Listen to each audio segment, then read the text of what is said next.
Good morning, everybody on Facebook and on YouTube. I'd like to show you, you know what I should do is turn it this way. Good morning, everyone. Oh, it's telling me not to do that. Let's start over. Hey, everybody. Take it from the top. Good morning, everyone on Facebook and YouTube.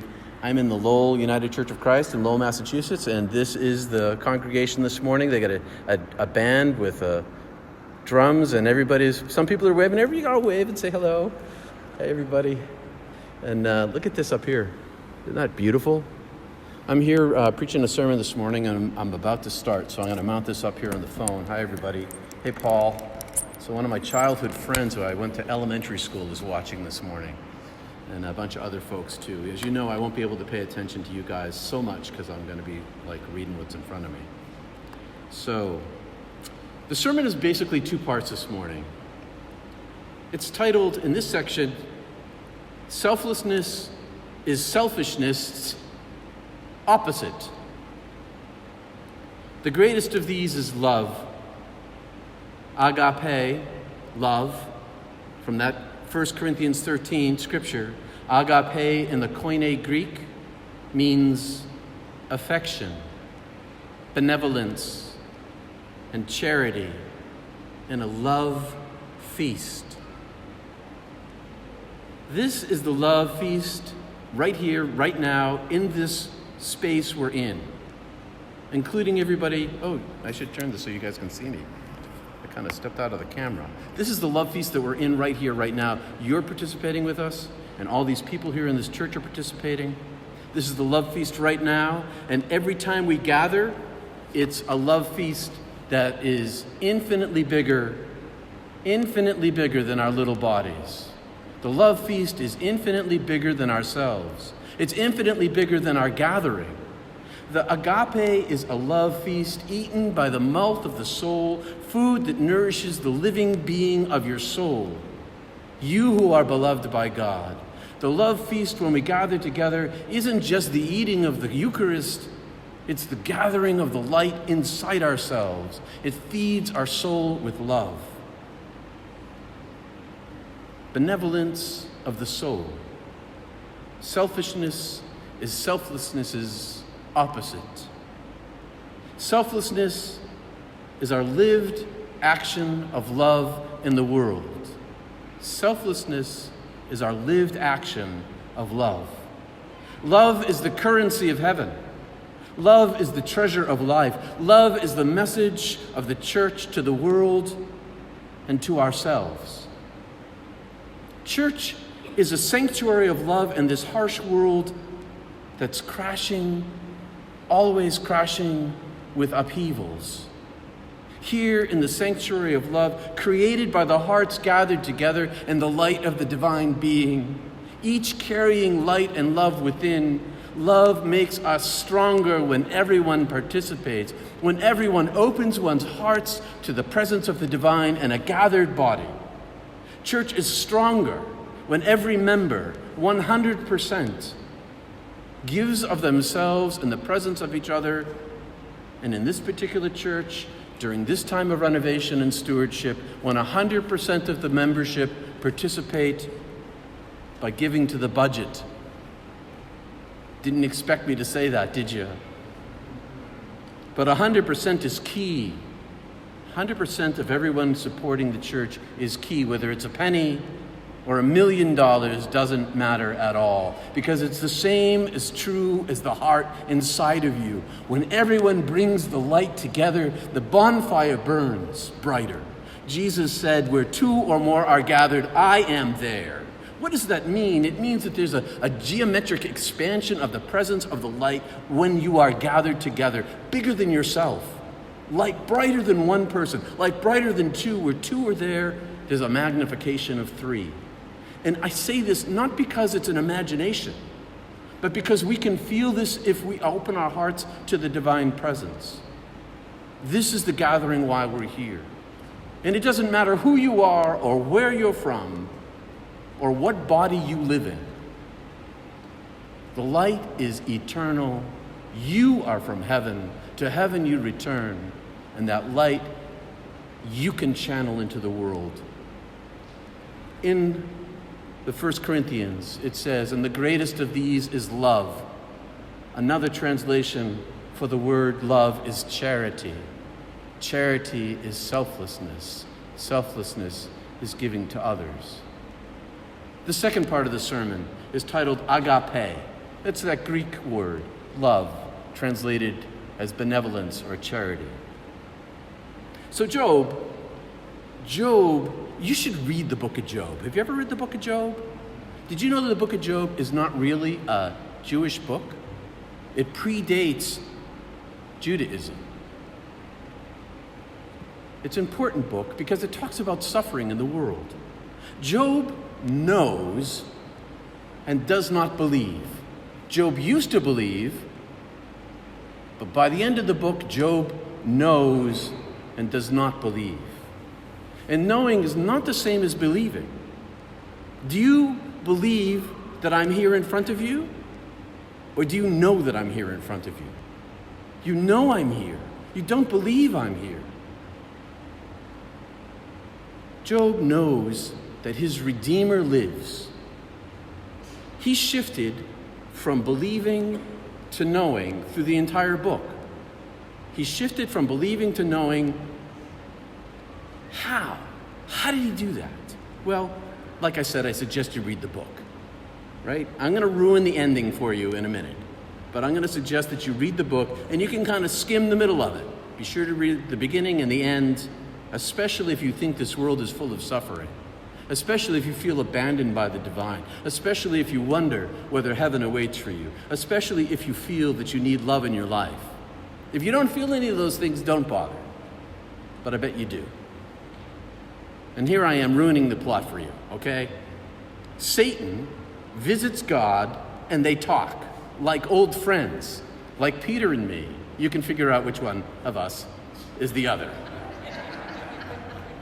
Satan visits God and they talk and they make a bet about Job's faithfulness. Okay, just stop there for a second.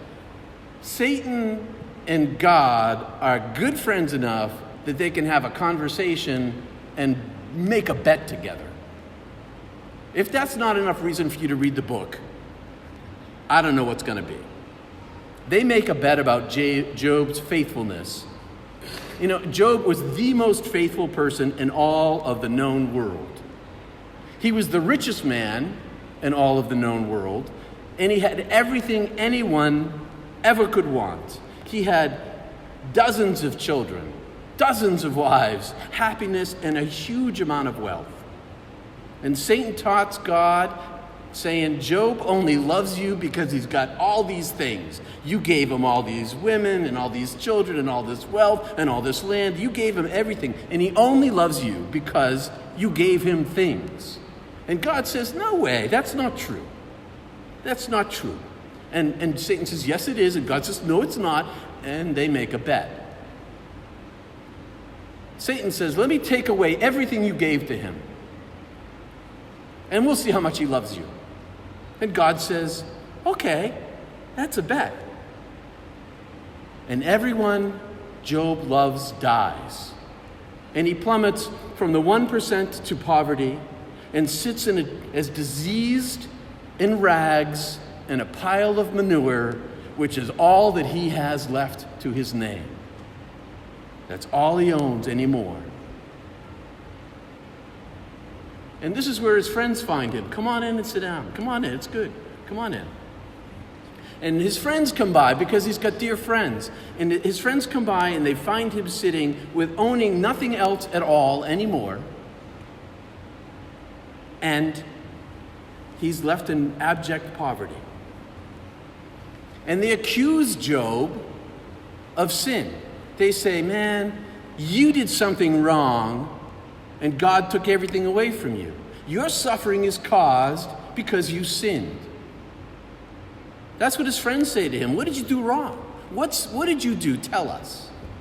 And Job's like, I didn't do anything wrong. I'm the most righteous, loving man there is on earth. And what did God do? Why did God do this to me? He says. Why did you do this to me?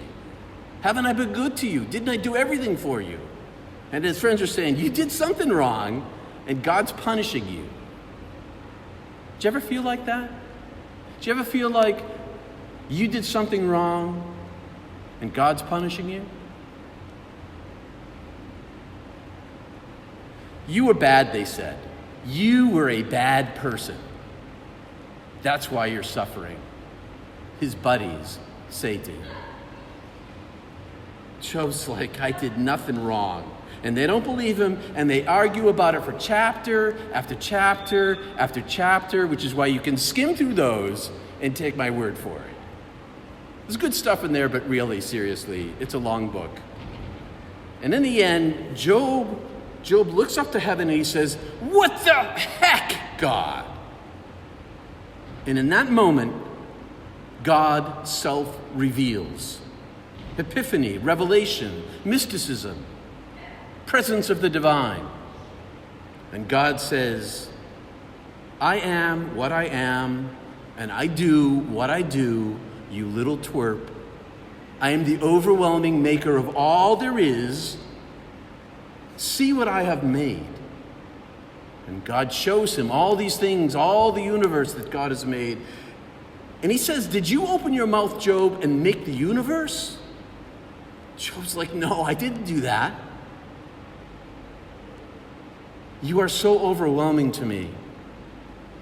Job experiences in the presence of the divine that he does not know how to answer, and he's actually a little frightened by it. The overwhelming infinity of the creative divine is so overpowering, Job has no response. But he does get a takeaway. Job gets a takeaway, and the takeaway is, unexpectedly for Job, unexpectedly for us, happiness, joy, relief, hope, understanding, peace, and love. Job understands his position in the universe as one of a beloved being, and he walks away with hope, not despair. He knows now, he shifts now from believing in God to knowing that his Redeemer lives. He saw his salvation. He understood and he knew. Fear not, my friends, said Jesus. Our Redeemer lives. And Job, he's so overwhelmed with his knowledge, he wants it to be engraved in stone and poured and filled with hot lead to make those letters and sparkle and shine in the sunlight. Remember, this is thousands of years ago. He wants the message to come down through the centuries to us that God lives now and that you didn't cause your suffering. Your sin did not create your cancer. Your sin did not create your poverty. Your sin did not create any of the woes of life. That is just living in the world. And even with all of the pain, you are still beloved by the divine. You are not from here. You are from heaven, and to heaven you will return. You are an incarnated soul living inside a temporary body. So who here has ever seen a deceased loved one? 1, 2, 3, 4, 5, 6, 7, 8, 9, 10. Okay, so most of the people in this place had a mystical experience like Job. Job's was huge. Yours was a little smaller, but still very significant, because I'm willing to bet that, like God, I'm going to make a bet with you that in the moment that you had your experience of a deceased loved one coming to you, you shifted from believing in the afterlife to knowing that that one person is not really dead. True or not true? Everybody's shaking their head true. You all have a knowing of the divine proportion. No different than Job's in quantity. Different than Job's in quantity, but not in quality. Because you shifted from belief to knowing. You know that your Redeemer lives now because your loved one is still alive and you know. You've shifted from believing to knowing. And that is the basis of moving from belief to faith. God is realer than reality. And sometimes we get glimpses of this truth in our small, little ways. And like Job, we shift from believing in the afterlife to knowing that the afterlife is real. So take comfort from knowing and believing that the afterlife is real. Take comfort from that, because salvation is yours, and heaven is your destination and your home, and all suffering is temporary. And the Sadducees, they were clergy, and we're switching to the gospel now.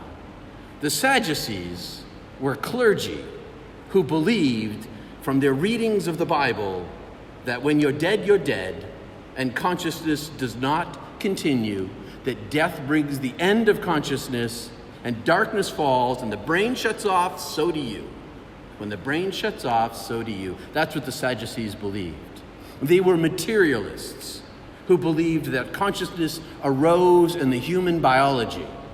They believed that consciousness was a product of the brain. They weren't scientists. They wouldn't have articulated it that way, but that's what they believed. They were materialists. They denied the resurrection of the dead, like your dead loved ones. They denied the existence of spirits. They denied everything metaphysical about God, about the God in whom they believed. They were the biblical literalists of their day. So they sprung a verbal and theological trap for the teacher to make Jesus look like a fool.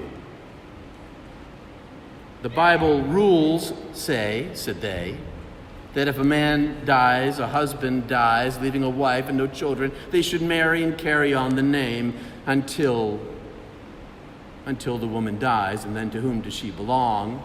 That should just kind of make you upset anyway, because I realize it's a cultural thing from 1,000, 2,000 years ago, but women were owned. To whom does she belong? And Jesus says she doesn't belong to anybody, because in heaven there is no marriage. In heaven there is only love. And love is eternal. And love lasts forever. So finally, the teacher says, marriage is biological. And who is worthy to be raised? He raises the question. The worthy get to heaven where there is no marriage. Who's worthy? All are worthy. All are worthy because love, agape, is love. Agape is charity, is benevolence, is hope, and it all stems from the divine. Who's worthy? Everybody. Every single human being is worthy of divine love. And Jesus says that on earth we need our bodies, but in heaven we don't. And love lives on, and you are beloved, and the two remain bonded. The loved one that you saw who came to you, you're still bonded to. And they came to you to give you support and love and hope. But when you go, you find their love there. You'll find it greater than you could ever imagine it be. You'll find it so strengthening that you won't even dream of having your body again, because love is so overwhelming that it reaches across the divide of death. And Jesus finishes them off saying, in the Bible, Abraham, Moses, Jacob, and Isaac are all alive in the presence of God. And if you need proof, Bible proof, that there is no death, Jesus gives it to you there.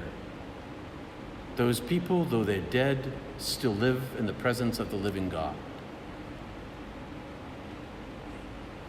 Peter didn't tell you this, but I will, about me, that I died twice.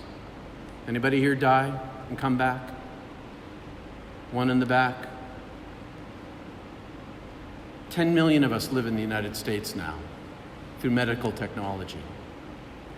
Medical technology is raising people from the dead, and we're coming back with the message of love. We're coming back with the truth that body is where you live, it's not who you are. Soul is who you are. Love is who you are. And when we gather together in church and sanctuary, when we gather together over a meal and bring the presence of the divine light with us, we illuminate. We become channels of light into heaven, from heaven into earth. Hope is love. Charity is love. Benevolence is love. Salvation is love. Redeemer is love. Oneness is love. And every time we gather together for a little bit of a love feast, we come away with bellies full enough to spread it to the world. And if there's a calling, people ask me, what is the purpose of life? The purpose of life is being a channel for the divine, to let more light into the world, to be the opportunity of peace and love and the presence of each other. People ask me, did I cause my own suffering? And the answer is no. Being alive causes suffering. Did the star circling the great black hole at the center of the universe sin that it might be destroyed? No. It's just entropy. It's just the way the universe works. You live inside yourself. Love is the treasure of life. You're not from here. You get to go home where there is no suffering anymore. Peace to all of you. Agape love is real. Amen. So I said there's a little time for questions if anybody has any. Well, if you don't, that's great too. But I thought I'd offer. Hearing none, thank you. And peace to you all. Goodbye.